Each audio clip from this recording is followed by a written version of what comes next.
Brought to you by the Every Dollar app. Start budgeting for free today.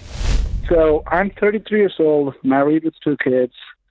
So recently, the solar salesman came knocking on the door, said like, oh, the solar credits are going away after the big, beautiful bill. I'm kind of in a situation whether I should go solar before the tax rate goes away or just pass on the opportunity and then just let it go. Okay. Yeah, you're right. The credits on solar panels on residential go away at the end of the year, and the tax credit for them. Solar panels are excellent in some areas of the country, and it depends on 2 things. Obviously, sunshine and high cost of electricity. If you live in an area like Phoenix, has a lot of sun, and you have a high cost of electricity, you can break even on a solar panel purchase fairly quickly. And if you do, then solar makes sense. It never makes sense to buy solar on debt. Do you have the cash to do this? Yes, sir. I don't have any other debt except my mortgage. Okay. And you have the extra cash to buy the solar panels? Yes, I do have extra cash. I have cash sitting around. I was planning on putting that towards my mortgage. Yeah, that's fine. What was the bid on the solar panels? How much? Before tax credit, it was $31,000. And what's your home worth? And my home is worth $610,000, and I have $400,000 left on it. Okay, all right. So you have an extra $31,000 laying around to do this. Hey, it's George. That's right. I've been here the whole time, just creeping. Kind of like the creepy spammers and scammers out there using and selling your personal data. Not cool, guys. Not cool. And that's why you need to check out DeleteMe. DeleteMe will find and remove your info from all of these data broker sites to reduce the risk of spam and scam in your life. DeleteMe has already removed my info from over 250 websites that don't have any business having it. And as a Ramsey fan, you'll get 20% off all of their plans, which comes out to less than $9 a month. So after this clip, go sign up and take control of your privacy at joindeleteme.com/Ramsey or click the link in the description to get the deal. All right, back to the call. So you have an extra $31,000 laying around to do this? Yeah, I have $35,000 sitting around. Not counting your emergency fund? Nope, I have separate emergency fund. Okay, all right. I'm just making sure because sometimes I ask these questions and get different answers. Okay. Did they run a break-even analysis after the tax credit? Because after the tax credit is your real cost because you get a full tax credit. Yeah, that would be $22,000. Yeah, and then how long does it take for you to get $22,000 back in energy savings? I did a quick math. It's taking around 8 to 9 years.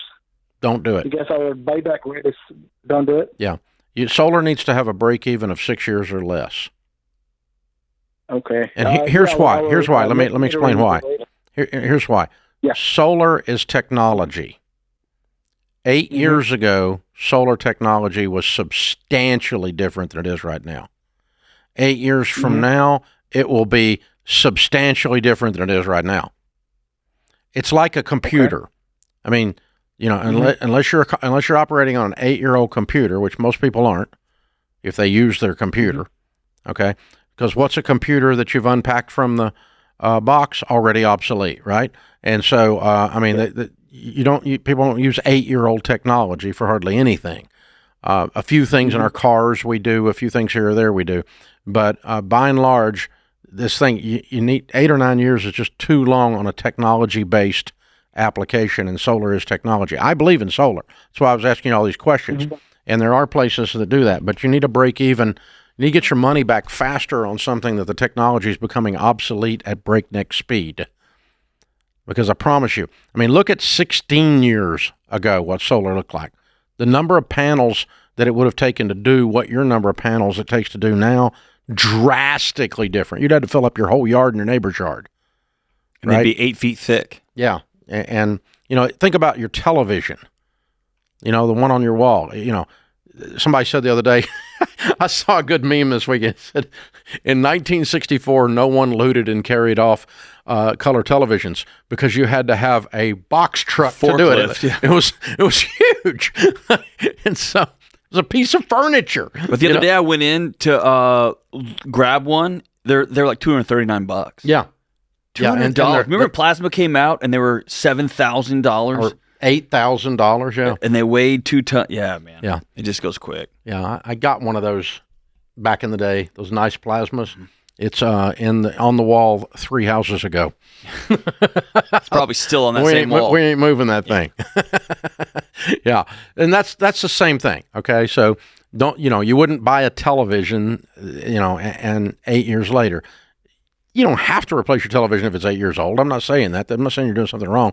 But technology just has a high rate of change, and solar is in that camp. So you do want a quick break even, regardless of and here's the problem for the solar world. It's going to get 30% harder as of January 1. Yeah, it's actually going to have to make sense not counting tax. I'm wondering how the margins are going to be on those solar companies. It's going to be tough. Tough. Going to be a bunch of them go bye-bye probably. And I wouldn't want to, I'm sad for that business. And for those of you out there in business, I was in a business one time in the 80s that was based on the tax benefits. And then the tax benefits went away. Mm-hmm. And it bankrupted the business. It's called real estate.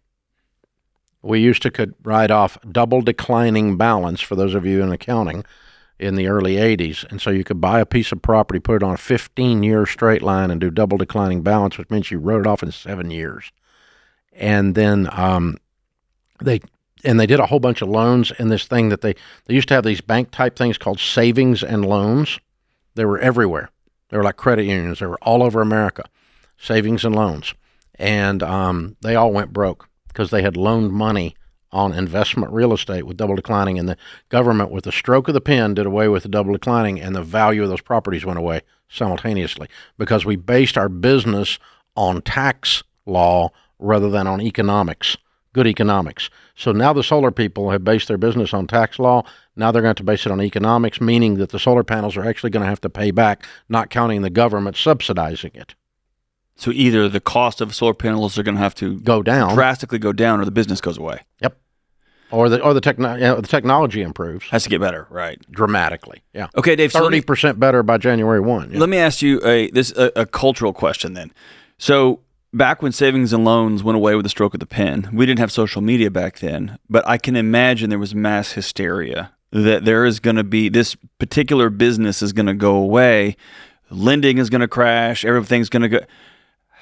What was it like seeing things pop up like local banks or credit unions, things that emerged out of that ash? Because we're watching real businesses being upended by technology in wild ways or in stroke of a pen government orders. And it's easy to say, oh, this is the end of everything, without thinking out of that soil grows new things. Yeah. Well, all the stuff that those S&Ls, they didn't have the FDIC, they had the FSLIC. Okay. Insurance. So there was life before FDIC, which means there'll be life after FDIC, whatever that looks like. Who knows, yeah. But. And it became something else, and the government basically took all the assets and dispersed them, and we went on with our lives. Right. It was but everybody in those businesses were gone. They had to start doing something else. Do something else. And that was part of what contributed to my crash as well, but although I really wasn't doing as many tax-based deals, but I had a lot of friends that were doing tax-based deals, and they lost everything. Same time, exactly. And that was Ronald Reagan, by the way, right, that signed that. Yeah, he did away. He's the one who screwed that up. Yeah. One of my favorite presidents, but he screwed that up royally. Create your free every dollar budget today, the simplest way to budget for your life.